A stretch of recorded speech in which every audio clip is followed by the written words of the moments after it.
batas waktu adanya pegawai selain PNS dan P3K di instansi pusat maupun daerah sampai dengan 28 November 2023 dan setelahnya harus semuanya berstatus sebagai ASN. Assalamualaikum warahmatullahi wabarakatuh. Kembali lagi di channel Marsha Subiakto.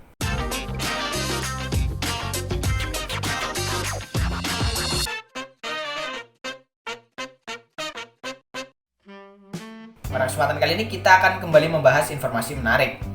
Kali ini kembali terkait dengan rencana dari pemerintah yang akan menghapus tenaga honorer setelah tahun 2023. Dan rencana ini kelihatannya semakin jelas karena pada tanggal 31 Mei 2022 kemarin, Menteri Pan-RB telah bersurat kepada PPK atau Pejabat Pembina Kepegawaian di instansi pusat, baik itu kementerian dan lembaga dan juga instansi daerah. Dan surat ini isinya terkait dengan status kepegawaian di lingkungan instansi pemerintah pusat dan pemerintah daerah. Jadi intinya sampai dengan tahun 2023 atau tepatnya pada bulan November 2023, seluruh pegawai yang bekerja di instansi pusat dan daerah tidak ada lagi yang berstatus selain PNS dan P3K. Artinya semuanya harus berstatus sebagai ASN. Dan tentunya dengan adanya surat ini lebih menegaskan kepada PPK untuk menyelesaikan permasalahan honorer sampai dengan tahun 2023. Dan selain itu, Kementerian Pan-RB juga menyertakan sanksi bagi PPK atau instansi yang tidak mengindahkan instruksi ini. Dan kali ini kita akan coba lihat isi surat secara lengkap yang dikeluarkan oleh Menteri Pan-RB tersebut. Untuk itu bagi yang penasaran, simak terus. Oke, bismillahirrahmanirrahim, langsung saja kita mulai. Jadi ini adalah surat yang dikeluarkan oleh Menteri Pan-RB di tanggal 31 Mei 2022 perihal status kepegawaian di lingkungan instansi pemerintah pusat dan pemerintah daerah. Jadi kita coba lihat. Yang terhormat Bapak Ibu para pejabat pembina kepegawaian atau PPK di lingkungan kementerian, lembaga, instansi pusat dan instansi daerah di tempat. Ini terkait dengan dasar surat ini ya. Kemudian kita langsung masuk ke intinya.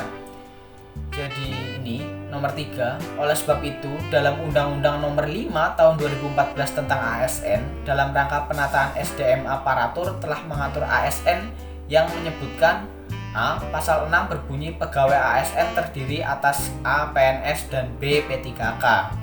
B. Pasal 8 berbunyi pegawai ASN berkedudukan sebagai unsur aparatur negara. Kemudian yang penting lagi itu pada angka 4 ya. Sedangkan peraturan pemerintah nomor 49 tahun 2018 tentang manajemen pegawai pemerintah dengan perjanjian kerja menyebutkan A. Pegawai pemerintah dengan perjanjian kerja yang selanjutnya disingkat P3K adalah warga negara Indonesia yang memenuhi syarat tertentu yang diangkat berdasarkan perjanjian kerja untuk jangka waktu tertentu dalam rangka melaksanakan tugas pemerintahan. Pasal 2 ayat 1 berbunyi jabatan ASN yang dapat diisi oleh P3K meliputi A. JF. JF ini adalah jabatan fungsional dan JPT. JPT ini adalah jabatan pimpinan tinggi. Kemudian yang penting lagi ya, pada huruf F, pasal 99 ayat 1 berbunyi pada saat peraturan pemerintah ini mulai berlaku, pegawai non-PNS yang bertugas pada instansi pemerintah termasuk pegawai yang bertugas pada lembaga non-struktural, instansi pemerintah yang menerapkan pola pengelolaan keuangan badan layanan umum atau badan layanan umum daerah, ini kebanyakan puskesmas dan rumah sakit ya, dan lembaga penyiaran publik dan perguruan tinggi negeri baru berdasarkan peraturan Presiden nomor 10 tahun 2016 tentang dosen dan tenaga kependidikan pada perguruan tinggi negeri baru sebelum diundangkannya peraturan pemerintah ini masih tetap melaksanakan tugas paling lama 5 tahun. Kemudian G, lebih lanjut pasal 99 ayat 2 berbunyi pegawai non-PNS dalam jangka waktu paling lama 5 tahun sebagaimana dimaksud pada ayat 1 dapat diangkat menjadi P3K apabila memenuhi persyaratan sebagaimana diatur dalam peraturan pemerintah ini. Kemudian nomor 5, Peraturan Pemerintah Nomor 49 Tahun 2018 tentang Manajemen P3K diundangkan pada tanggal 28 November 2018. Maka dengan demikian pemberlakuan 5 tahun sebagaimana tersebut dalam pasal 99 ayat 1 jatuh pada tanggal 28 November 2023 yang mewajibkan status kepegawaian di lingkungan instansi pemerintah terdiri dari 2 jenis kepegawaian, yaitu PNS dan P3K. Jadi jelas ya, pada angka 5 ini menyebutkan bahwa batas waktu adanya pegawai selain PNS dan P3K di instansi pusat maupun daerah sampai dengan 28 November 2023, dan setelahnya harus semuanya berstatus sebagai ASN.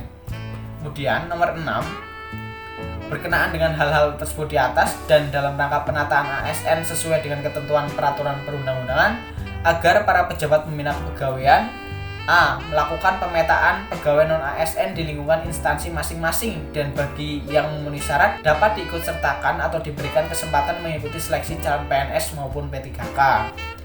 B. Menghapus jenis kepegawaian selain PNS dan P3K di lingkungan instansi masing-masing dan tidak melakukan perekrutan pegawai non-ASN. C. Dalam hal ini instansi pemerintah membutuhkan tenaga lain seperti pengemudi, tenaga kebersihan, dan satuan pengamanan dapat dilakukan melalui tenaga alih daya atau outsourcing oleh pihak ketiga, dan status tenaga alih daya atau outsourcing tersebut bukan merupakan tenaga honorer pada instansi yang bersangkutan. D. Menyusun langkah strategis penyelesaian pegawai non-ASN yang tidak memenuhi syarat dan tidak lulus seleksi calon PNS maupun calon P3K sesuai ketentuan peraturan perundang-undangan sebelum batas waktu tanggal 28 November 2023. Jadi pada huruf D ini tentunya penting ya.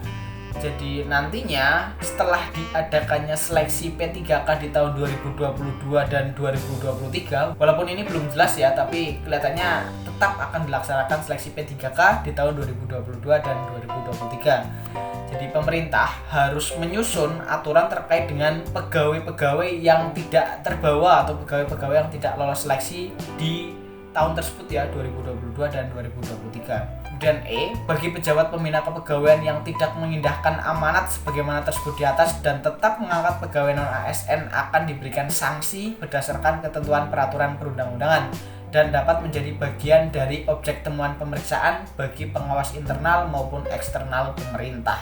Demikian beberapa hal yang dapat kami sampaikan. Atas perhatian dan kerjasamanya disampaikan terima kasih. Menteri Pendayagunaan Aparatur Negara dan Reformasi Birokrasi Cahyo Kumolo.